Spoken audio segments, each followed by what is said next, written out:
नमस्ते बच्चों, break sir English classes YouTube channel पर आपका स्वागत है। जैसे कि हम लोगों ने कहा था कि 5 बजे से आपकी ऑनलाइन क्लास मिलेगी। तो ये जो ऑनलाइन क्लास है ये कक्षा 10 और कक्षा 12 वाले बच्चों के लिए है और मैं सिलेबस ओपन कर देता हूँ। ये जो क्लास मिल रही है आपको, ये मिल रही है फिजिक्स की।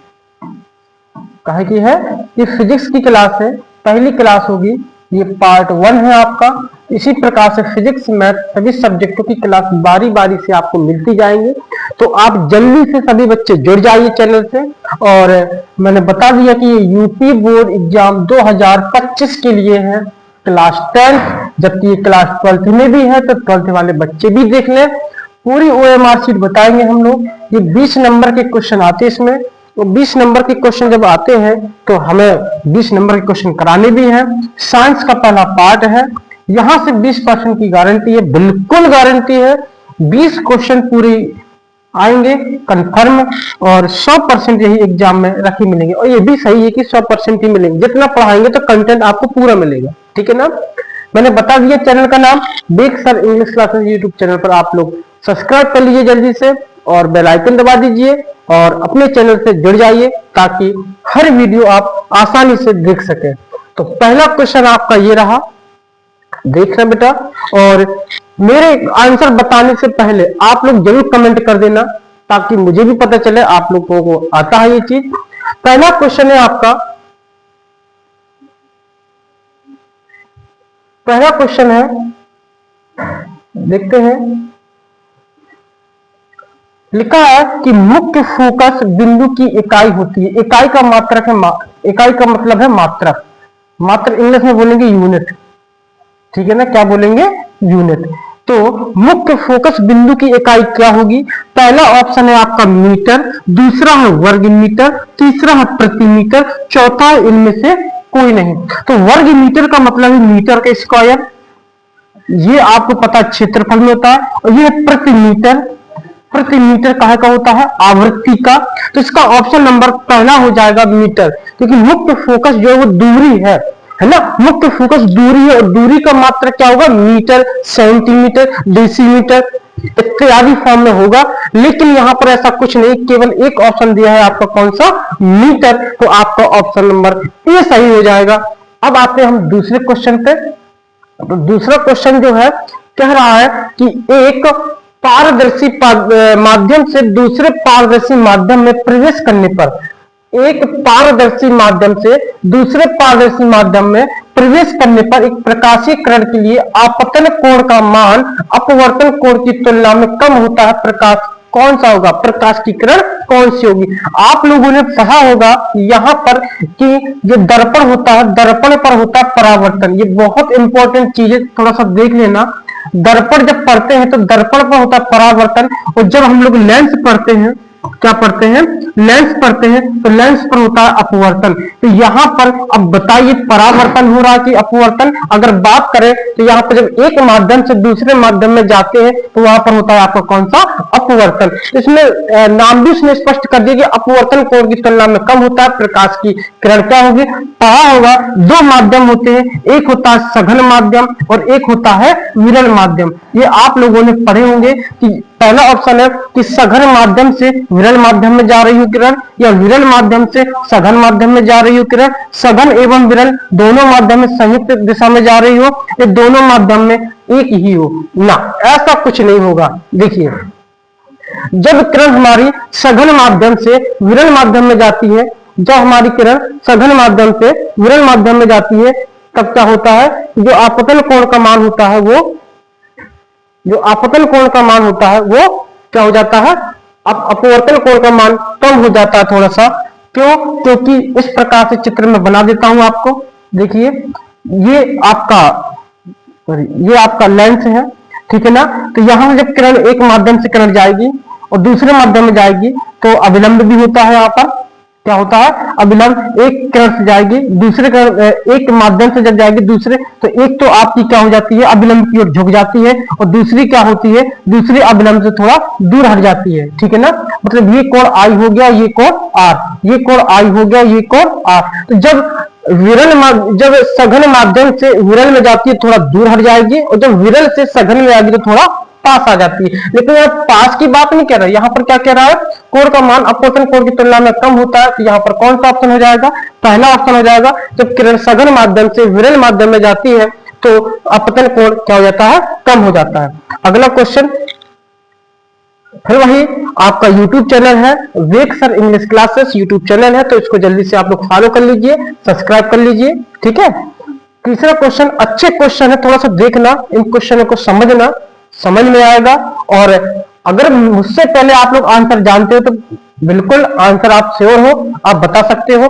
लिखा वायु के सापेक्ष माध्यम का अपवर्तनांक, वायु के सापेक्ष किसका अपवर्तनांक ज्यादा होता है, कि जल का होता है, कि हीरा का होता है, कि कांच का, कि तारपीन का तेल। जल्दी से कमेंट करो और बताओ किसका अपवर्तनांक ज्यादा होता है। अगर देखा जाए जल का अपवर्तनांक 1.33 होता है, हीरे का 2.42 होता है, कांच का होता है आपको 1.65 होता है और तारपीन का 1.44। तो अगर इसमें देखा जाए तो किसका सबसे ज्यादा है, हीरे का। हीरे का अपवर्तनांक इन तीनों की तुलना में कैसा होता है, ज्यादा होता है। अब मैं पीडीएफ आपको पूरा अपवर्तनांक तो बताऊंगा नहीं, जितने ऑप्शन में है उन ऑप्शनों के एक एक करके मैं आपको बता दूंगा। चाहे तारपीन का तेल हो, चाहे केरोसिन हो, दोनों का मतलब एक ही होता है, तो वहां पर भी हम लोग देख सकते हैं। अगला क्वेश्चन है आपका कि 20 सेंटीमीटर फोकस दूरी वाले अवतल, देखो ये सवाल है बेटा, सवाल भी आते हैं, थोड़ा समझना। 20 सेंटीमीटर फोकस दूरी वाले उत्तल दर्पण के सामने 20 सेंटीमीटर की दूरी पर स्थित वस्तु का प्रतिबिंब बनता है। ये ध्यान देना बेटा, ये आपका क्या है, उत्तल दर्पण है। क्या है, उत्तल दर्पण है। जब उत्तल दर्पण है तो क्या करेंगे, देखिए ये किरण जाएगी, ठीक है ना। जब किरण जाएगी यहां से तो क्या करेंगे हम लोग, एफ आपका कितना है 20, यहाँ पर 20 है, और मतलब वस्तु कहां पर रखिए, फोकस पर ही रखिए। क्यों, क्योंकि 20 फोकस दूरी है और 20 आपकी क्या है, जो वस्तु रखी है। तो वस्तु की स्थिति, पहली बात, दर्पण कौन सा है बेटा, उत्तल। कौन सा है, उत्तल दर्पण है। तो मैं आपको एक अवगत करा दूं कि उत्तल दर्पण पे अवतल की होती है 6 प्रकार, 6 कंडीशन है, और उत्तल की होती है 2 कंडीशन है। ये ध्यान देना, उत्तल दर्पण पे जब भी कहीं भी कोई वस्तु रखेंगे तो क्या होगा, सीधे पीछे ही बनता है, दर्पण के कहां बनेगा, पीछे। और पीछे आपको पता है कैसा बनता है, आभासी और सीधा, और वस्तु से कैसा बनता है, बड़ा। तो इसमें क्या है कि 10 सेंटीमीटर के दर्पण के पीछे, 10 सेंटीमीटर दूरी पर दर्पण के सामने अनंत पर बनेगा, इनमें से कोई नहीं। तो आपको इस उसने कहा कि प्रतिबिंब बनता है, प्रतिबिंब कहां पर बनेगा, तो कहां पर बनेगा, जल्दी से सवाल बताइए मुझे, जल्दी से इसका ऑप्शन बताइए,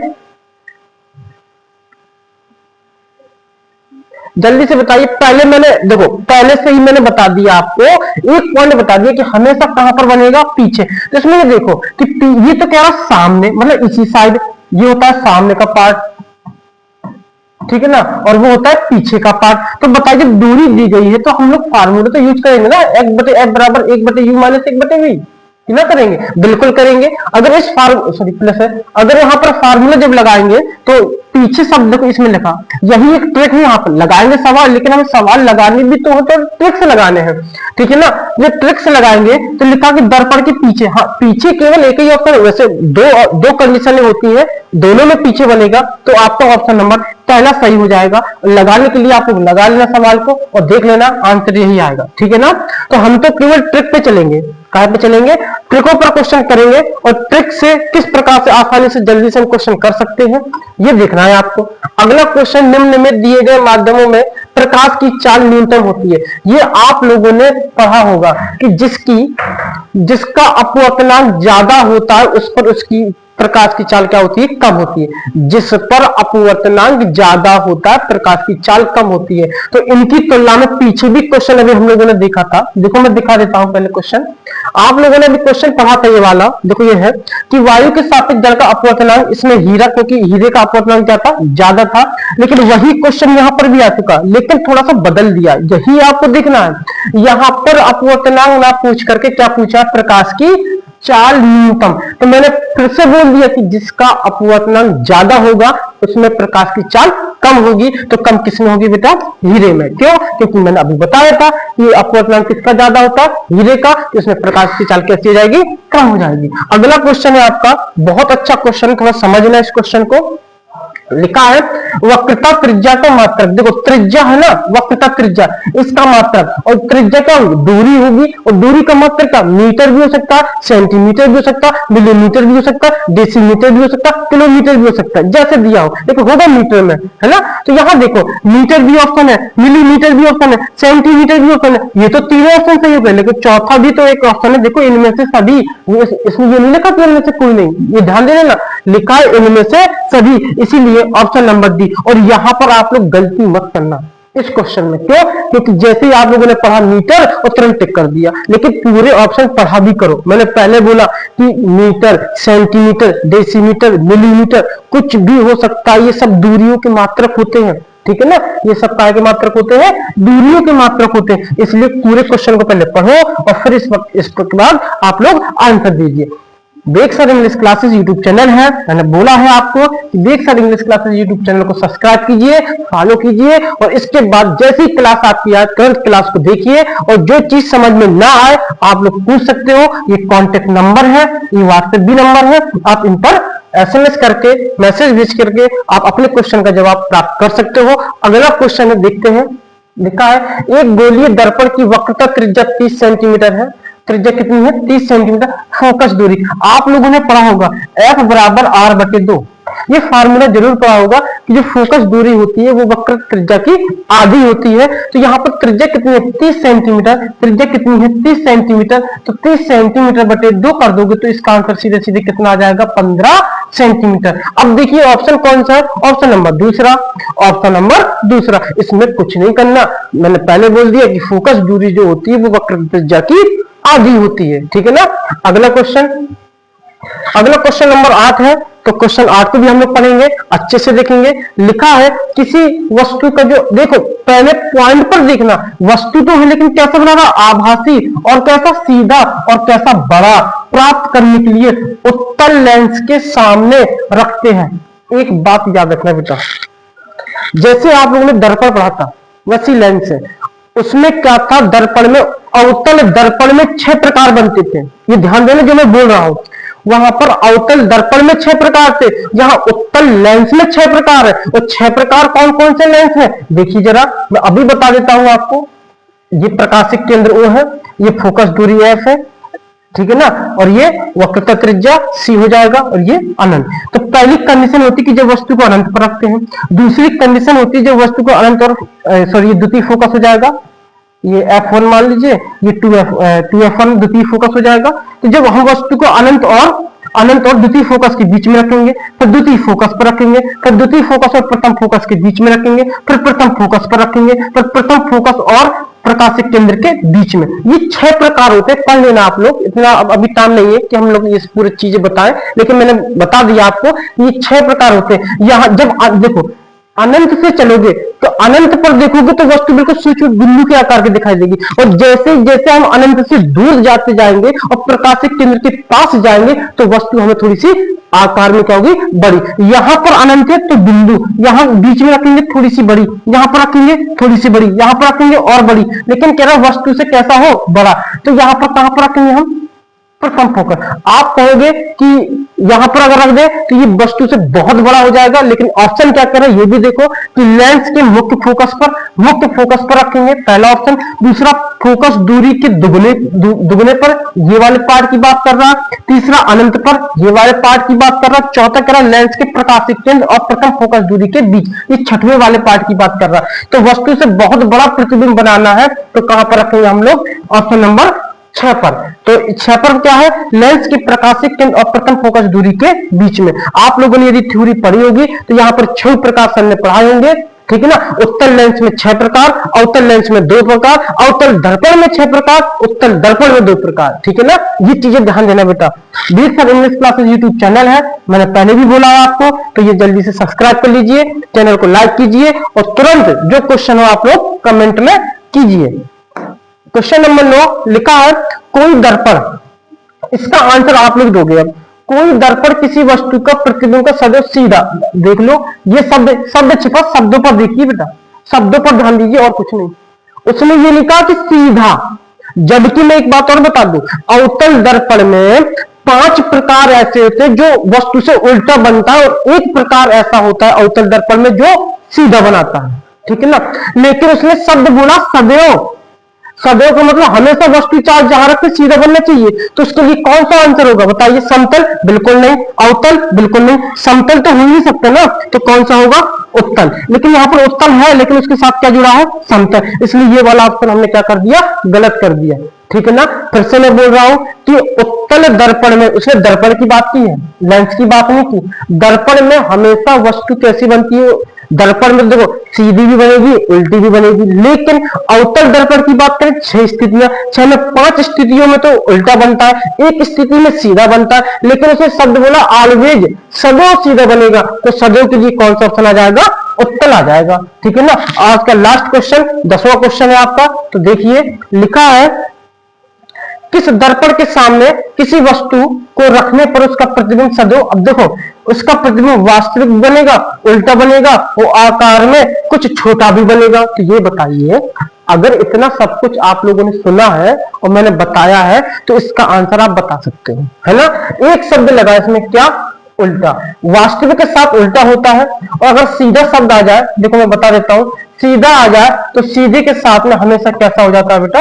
आभासी। कैसा हो जाता है? आभासी। वास्तविक के साथ में हमेशा उल्टा होगा और सीधे के साथ में हमेशा आभासी, या आभासी के साथ में हमेशा सीधा। तो आप लोग बताइए किस दर्पण में? तो आपने बता दिया, अगर शब्द सदैव आ जाता, सदैव सीधा आ जाता, तो इसके लिए क्या हो जाता? उत्तल हो जाता। लेकिन उल्टा, उल्टा किसके लिए होता है? अवतल। मैंने बताया कि अवतल दर्पण की, अवतल दर्पण की, दर्पण की बात कर रहा है ना, हाँ दर्पण, दर्पण की बात कर रहा है, तो अवतल दर्पण में 6 स्थितियां होती हैं। मैंने पहले बोला कितनी? 6 स्थितियां होती हैं। उन 6 स्थिति में 5 स्थितियों में छोटा बनता है और एक स्थिति में बड़ा बनता है। कब? जब वो फोकस और प्रकाशिक केंद्र के बीच में रखा हो, ठीक है ना। तो इसके लिए ऑप्शन कौन सा सही हो जाएगा बेटा? ऑप्शन नंबर 2 अवतल दर्पण सही हो जाएगा। उत्तल हो नहीं सकता क्योंकि इसमें सदैव होता है, समतल हो नहीं सकता, इनमें से कोई नहीं। लेकिन इसके पहले एक ऑप्शन दिया कौन सा? अवतल, इसलिए कौन सा ऑप्शन सही हो जाएगा? अवतल, ठीक है ना। तो इस प्रकार से आपके 10 क्वेश्चन फिजिक्स के हो चुके हैं पूरे। तो इसी प्रकार से फिजिक्स के आपके जो क्वेश्चन है, क्वेश्चन भी मिलेंगे, आपके विकल्प भी मिलेंगे। तो देखिए Ved sir English classes YouTube channel है, आप इसको जल्दी से सब्सक्राइब कीजिए, अपने दोस्तों को भी शेयर कीजिए, उनको बताइए कि पूरा का पूरा सेशन आपको यूट्यूब में मिलने जा रहा है और मिलता भी है। तो जल्दी से सब्सक्राइब करवा दीजिए और लाइक भी कीजिए। अगर क्लास अच्छी लगे हो तो बेल आइकन दबा के लाइक जरूर कीजिए, ठीक है ना बेटा। आज की क्लास हम यहीं पर ब्रेक करते हैं, कल फिर मिलेंगे 5 बजे। Thank you.